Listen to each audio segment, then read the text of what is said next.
दोस्तों, Indian renewable energy development agency limited यानी IRDA की बात करें तो स्टॉक के अंदर आज काफ़ी शानदार तेजी देखने को मिल रही है। कल बजट के ऐलान के दौरान बहुत ज़बरदस्त गिरा इरडा। सिर्फ इरडा की बात नहीं है, जितने पीएसयू स्टॉक है वो सारे के सारे धराशायी हुए, लेकिन बाजार क्लोज होते उसमें काफ़ी अच्छी रिकवरी देखने को मिली। और अब जैसे बाजार ने रिजल्ट को अच्छे से समझा, ग्रीन एनर्जी सेक्टर के लिए जिस तरह से बड़े अनाउंसमेंट हुए जिसका सीधा डायरेक्ट फ़ायदा इरडा को हो सकता है, तब आज देख सकते हो कि इसमें तेज़ी अच्छी बनने लगी है। अब क्या इस समय हमें इरडा में निवेश कर लेना चाहिए? तो जो बड़ी एक संभावना है इस समय ग्रीन एनर्जी सेक्टर को लेकर, जिसके इस बजट के दौरान झलक देखने को मिली है, उसको समझेंगे। साथ में इरडा कितनी मजबूत है, इसके रिजल्ट को समझ के जानने की कोशिश करेंगे कि वाकई में क्या ये लंबी रेस का घोड़ा और इस समय निवेश का ये सही मौका है। लेकिन फ्रेंड, उससे पहले अगर आप पहली बार हमारे चैनल पे आए तो चैनल को सब्सक्राइब कर दीजिए, एक बेल आइकॉन दबा दीजिए ताकि जब भी नया वीडियो बने पहला नोटिफिकेशन आपको मिले। वीडियो पसंद आए तो लाइक से जरूर कीजिए। चलो फ्रेंड्स, वीडियो स्टार्ट करते हैं। मैं हूँ आपका दोस्त एस बी दवे और हमारे अपने चैनल ऑनलाइन कमाई में आपका बहुत बहुत स्वागत है। तो इस समय 2 बजे के आसपास का टाइम है। स्टॉक की शुरुआत देख सकते हो कि आज पॉजिटिव हुई 261 पर। क्लोजिंग कल की 258 के आसपास थी। इंट्राडे में 261 का लो बना, यानी जो शुरुआत हुई थी वहीं से एक तरफा तेज़ी का माहौल बना और इसने 272 का हाई बना दिया। काफ़ी अच्छी दौड़ लगाई। इस समय 267 के आसपास स्टॉक ट्रेड कर रहा है, जहाँ पे 3.46% की शानदार तेज़ी बनी हुई है। अब आप ये देख ही सकते हो, ये स्टॉक इस जुलाई महीने में बहुत ही शानदार दौड़ लगा चुका है। 5 जुलाई को ये 220 के आसपास था और 15 जुलाई को 310 को इसने टच कर लिया, यानी लगभग 90 रुपये का बड़ा जंप, और वो भी सिर्फ 10 दिन के अंदर। काफ़ी ज़बरदस्त दौड़ लगाई स्टॉक ने, कमाल कर दिया। लगभग 45 से लेकर 48% का शानदार रिटर्न दिया स्टॉक ने, और वो भी सिर्फ 10 दिन के अंदर। और उसके बाद इसमें प्रॉफिट बुकिंग आ गई। तो आप देख सकते हो कि प्रॉफिट बुकिंग की वजह से स्टॉक, आप ये क्लियरली देख सकते हो कि लगभग यहाँ पे 270-80 के आसपास आ गया था। और ऊपर से जो बजट के बाद जो ऐलान हुई, उस ऐलान ने इस स्टॉक के अंदर और गिरावट बड़ी बना दी। तो कल इंट्राडे में 258 का लो बन गया। लेकिन जो सबसे बड़ी बात है कि जो क्लोजिंग है वो यहाँ पे भले ही 258 पर हुई हो, लेकिन उसके बीच में 282 तक चला गया था स्टॉक। तो एक क्लियरली समझ लो कि जैसे इसको मौका मिलता है स्टॉक ऊपर की तरफ जाता है, और आज भी इसके अंदर एक बेहतर प्रदर्शन होता हुआ दिखाई दे रहा है और एक अच्छी तेजी के लिए स्टॉक तैयार हो रहा है, यानी स्टॉक फिर से 300 को क्रॉस कर सकता है। और इसके पीछे वजह ग्रीन एनर्जी सेक्टर के लिए सरकार की तरफ से दिया गया बड़ा गिफ्ट। तो यहाँ पे इस बजट के दौरान निर्मला सीतारमण ने एक नया इतिहास रचा है। आप देखें तो इन्होंने श्री मोरारजी देसाई का जो रिकॉर्ड था उसको भी तोड़ा है। मोरारजी देसाई ने 6 बार यूनियन बजट पेश किया था, और यहाँ पे निर्मला सीतारमण ने 7वीं बार हमारा बजट पेश किया है। तो मोदी 3 पॉइंट गवर्नमेंट में ये देखो कि निर्मला सीतारमण का ये 7वां बजट था, और जिसमें आप देख सकते हो कि काफ़ी ज़बरदस्त अनाउंसमेंट हुए इस विकसित भारत के लिए। अगर आप देखें तो इसमें फैसले लिए गए, आने वाले 2047 तक इंडिया को विकसित भारत बनाना है, और इसके लिए देखें तो ग्रीन एनर्जी सेक्टर एक प्रमुख जरिया होगा, और इसके लिए भी सरकार ने बहुत सारे अनाउंसमेंट किए। फिलहाल इंडिया के रिन्यूएबल एनर्जी और non renewable energy sources energy के समय पोजीशन देखें तो प्रोडक्शन के माध्यम में तीसरी पोजीशन है, और कंजम्पशन के मामले में चौथी पोजीशन है पूरी वर्ल्ड के अंदर।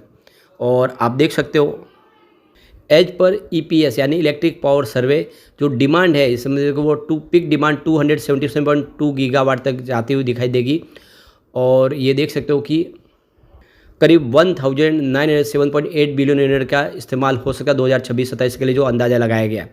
ऐसे में ऊर्जा की ज़रूरत को पूरा करने के लिए दोनों ही सोर्सेज को, चाहे ग्रीन एनर्जी के हो या फिर परंपरागत ऊर्जा के, दोनों को ही सरकार को सपोर्ट देना होगा।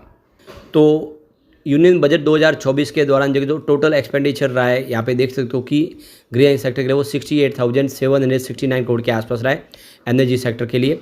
तो ये 8वीं पोजीशन में, जो टोटल हमारा एक्सपेंडिचर रहा है बजट का, उसमें 8वीं पोजीशन पे इस समय एनर्जी और पावर सेक्टर रहा है। यहाँ पे करीब 2,228 करोड़ न्यूक्लियर पावर प्रोजेक्ट के लिए यहाँ पे सरकार ने सैंक्शन किए, और जबकि पिछले साल सेम जो बजट था हमारा, पिछले साल का बजट, उसमें 442 करोड़ के आसपास था। तो काफ़ी ज़बरदस्त वृद्धि की गई है। इसके अलावा जो सोलर पावर ग्रिड एलोकेशन है इस बार करीब देखो कि 10,000 करोड़ के आसपास रहा है, जबकि पिछले बजट में ये 4,970 करोड़ के आसपास था। तो दुगना से बढ़ा है ज़्यादा। तो ये देख सकते हो कि लगातार पावर सेक्टर के लिए सरकार ने अनाउंसमेंट जो की है वो काफ़ी शानदार है। तो जिस तरह से सरकार ने फैसले लिए उससे ये 2047 तक पूरी तरह से ग्रीन एनर्जी के ऊपर हम इंडिया का जो है इलेक्ट्रिसिटी इस्तेमाल शुरू हो जाएगा, ये बिल्कुल दिख रहा है। तो आप देख सकते हो कि सरकार ने जो इतने बड़े ऐलान किए उसके लिए आने वाले समय जो बजट की व्यवस्था के अंदर जो फंड प्रोवाइड करने का काम है वो इरडा ही करेगी, क्योंकि इसका जो बिजनेस है वो 100% ग्रीन एनर्जी सेक्टर की कंपनियों को फंड प्रोवाइड करने का है। ऐसे में आप देख सकते हो कि इरडा के लिए बहुत सारी अपॉर्चुनिटी है और अब कंपनी नवरत्न भी बन चुकी है, इसका फ़ायदा होगा। तो बिल्कुल यहाँ पे एक अच्छा नज़रिया लेके निवेश करना चाहिए आपको, कम से कम लॉन्ग टर्म का नज़रिया लेके ही चलना चाहिए। तो यहाँ पे रिजल्ट भी देखें तो बहुत ही बेहतर है इस बार जून क्वार्टर का। पहले टोटल इनकम से देखें तो मार्च महीने में 1391.64 करोड़ के आसपास थी, जो जून 2024 में बढ़ के 1510.71 करोड़ तक पहुंची है। तो टोटल इनकम में अच्छी खासी वृद्धि हुई है क्वार्टर ऑन क्वार्टर बेसिस पे। टीआई ग्रोथ देखें तो 11.05% था मार्च में, इस बार 8.56% रहा है। टोटल एक्सपेंसेस देखें तो 64.73 करोड़ के आसपास था मार्च क्वार्टर में, जो इस बार 60.04 करोड़ के आसपास रहा है। तो खर्च में कमी आई है, ये भी एक तरह से देखें तो जीती है इसकी। टी ग्रोथ देखें तो 39.56% डाउन था मार्च में, जो इस समय 7.24% ही डाउन रहा है। एबिटाडा देखें तो 1326.91 करोड़ था मार्च क्वार्टर में, जो जून में 1450.66 करोड़ तक पहुंचा। तो एबिटाडा भी बजा है। एबिटाडा मार्जिन ग्रोथ देखें तो 15.78% था मार्च में, जो इस बार 9.33% रहा है। पीएटी देखें तो 337.38 करोड़ था मार्च में, जो इस बार बढ़ के 383.69 करोड़ तक पहुंचा है। तो प्रॉफिट आफ्टर टैक्स में वृद्धि हुई है। इसके अलावा पीएटी ग्रोथ देखें तो 0.55% था मार्च में, जो जून में देख सकते हो कि 13.73% तक पहुंच चुका है। एबिटाडा मार्जिन देखें तो 95.35% के आसपास था मार्च में, जो इस बार 96.03% तक पहुंच गया है। नेट प्रॉफिट मार्जिन की बात करें तो 24.24% था मार्च में, जो इस बार 25.40% तक पहुंच चुका है। अब बेसिक ईपीएस देख ले तो मार्च क्वार्टर में 1.25 रुपीज़ था, जो इस बार बढ़ के 1.43 रुपीज़ हो चुका है। कुल मिला के रिजल्ट बहुत ही बेहतर है और ऐसे में हम कह सकते हैं कि इसमें एक अच्छी तेज़ी की शुरुआत हो सकती है। शेयर होल्डिंग पैटर्न देखें तो प्रमोटर की होल्डिंग यहाँ पे 75% के आसपास जो अनचेंज है, कोई भी गिरवी शेयर नहीं है। एफआई का इन्वेस्टमेंट ज़बरदस्त बढ़ा है। आप देख सकते हो कि मार्च में 1.36% की होल्डिंग थी, जो जून में 2.69% हो चुकी है। डीआई का निवेश यहाँ पे घटा है, 0.94% की होल्डिंग थी मार्च में, जो जून में 0.42% हो गई है। इसके अलावा म्यूचुअल फंड ने भी अपनी प्रॉफिट बुकिंग की है। 0.53% की होल्डिंग थी मार्च में, जो 0.24% हो चुकी है। तो यहाँ पे डीआई और म्यूचुअल फंड ने अपना निवेश बेचा है, लेकिन एफआई ने अच्छी खासी खरीदारी की है।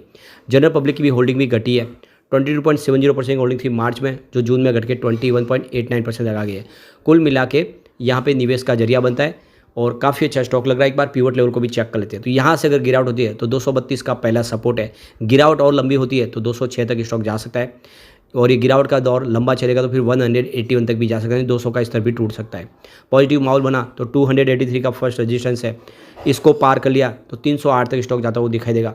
तेजी और जारी है तो फिर 334 बिल्कुल एक फ्रेश हाई बनती हुई दिखाई देगी।